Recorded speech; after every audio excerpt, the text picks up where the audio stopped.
Ben ritrovati con l'informazione flash di New Sicilia.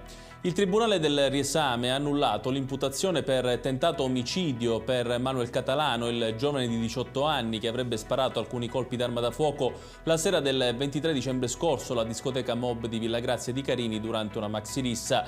I giudici hanno accolto il ricorso dell'avvocato Francesca Russo, che ha dimostrato attraverso alcuni video come i colpi esplosi non sarebbero stati all'altezza d'uomo e che nella zona degli spari sarebbero stati trovati i bossoli di una pistola a salve. È stata fissata per domani l'autopsia sul corpo della 53enne nissena Antonella Geraldi, che sarà svolta all'ospedale Sant'Elia di Caltanissetta dal medico legale Giuseppe Ragazzi di Catania. A conferire l'incarico il pubblico ministero Dario Bonanno. La donna era morta in ospedale il 7 gennaio scorso dopo essere arrivata al pronto soccorso qualche giorno prima con forti dolori addominali e dopo il ricovero era stata operata. La morte sarebbe avvenuta durante l'intervento. È stato inaugurato un parco a San Giuseppe Jato, in provincia di Palermo, a cui è stato dato il nome di Giuseppe Di Matteo. L'intitolazione è avvenuta oggi nel giorno dell'anniversario del delitto del piccolo Giuseppe, ucciso per mano della mafia e il cui corpo è stato poi disciolto nell'acido.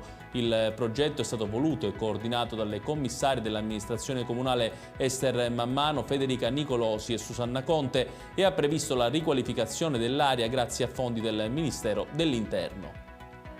E chiudiamo con una notizia che arriva dal Palermitano, dove un gregge di pecore è stato travolto da un treno regionale in corsa.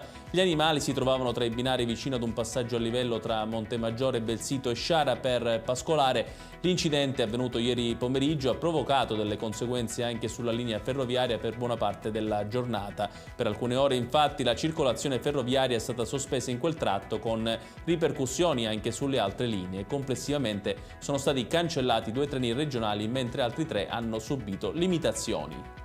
Ed è tutto per questa edizione. Il prossimo appuntamento col TG Flash alle ore 20.